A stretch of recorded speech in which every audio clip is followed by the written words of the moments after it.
A chance to avenge all the losses from a year ago. Texas had already beaten 3 of the 4 teams that beat them last season. This would be number 4, but it does not start well. Anthony Farah has the punt blocked out of the back of the end zone. That ends up as a safety, so Texas kicks it off to West Virginia. They have a very nice return to set up a touchdown, but not before Chris Whaley goes down. And this was one of the hardest things to watch in a long time because of that.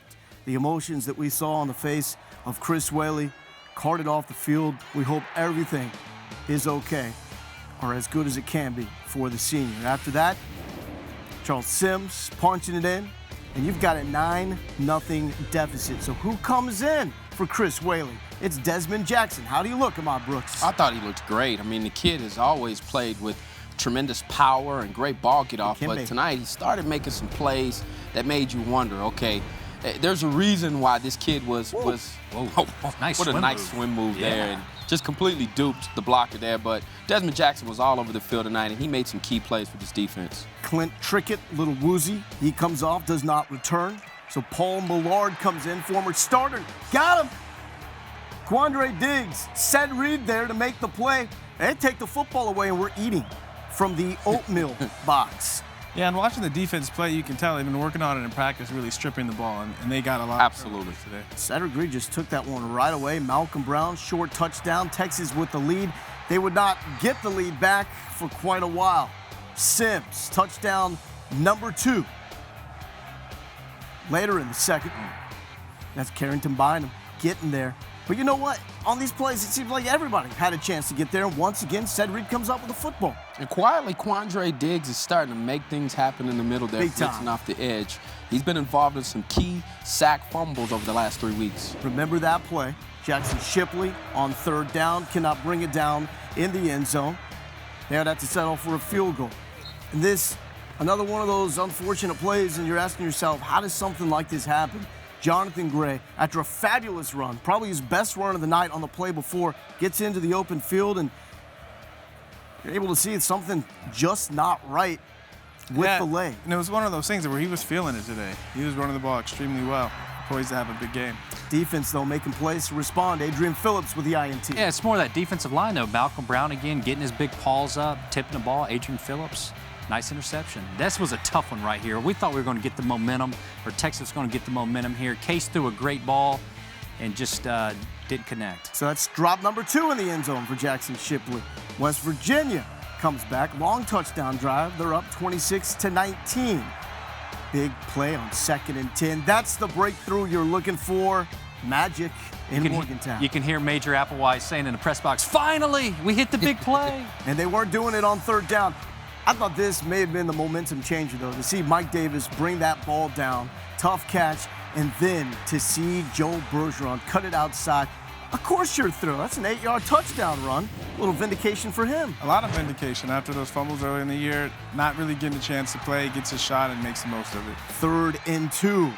Drimus Smith into the end zone, and West Virginia responds. Fascinating game at this point because we're just going back and forth. 3rd and 2. Down by 3 early in the 4th quarter, of course, it's Jackson Shipley. And this is when they start working it on 3rd down. What suddenly clicked in this situation? Well, it looked like the tale of 2 halves. I think they just finally started executing, and Case McCoy started going to Shipley. They started converting to 3rd downs. 3rd and goal. We showed it to you. Just pure execution. There's nothing that you can do defensively, right, Ma, to stop that. That's just a great throw and catch. I agree, and Malcolm Brown with an excellent block on that play, by the way, too. This was the rebuttal, though. Wow. We're hitting to the open field. Well, he's fast. He's fast. Yeah. He is fast. Oh.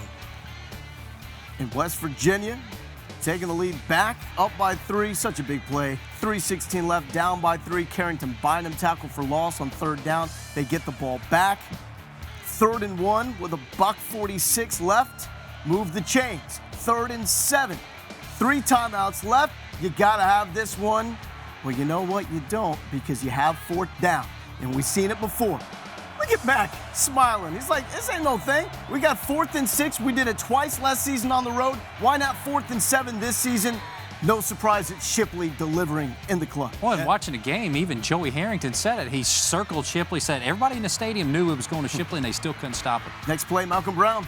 Yeah, great play call. I think everyone in the building was looking for a pass and great on the delayed draw. 3rd and 6, Mac Brown, never been to overtime, did not want to go. That ball incomplete, so Anthony Farah. Remember, Farah had a missed field goal that was crucial late last season against West Virginia, not here. 12 straight makes for Anthony Farah, and we are going to OT. Texas starts with the ball. 3rd and 4. What a catch. What a connection to Marcus Johnson. No, it was amazing, for Major and the offensive staff just to stay focused and keep finding ways to get receivers open, and the quarterback and receivers did a great job connecting. And guys that have not been in the game plan involved. Alex Delatorre would be the winning touchdown, first career reception. Quandre Diggs had a nice play. Steve Edmond made 2 in a row, the tip, and then seals it with the interception. Case says, we're running that way. I'm not sure where that way is, but somewhere good to celebrate as Texas makes it 6-0 in Big 12 play.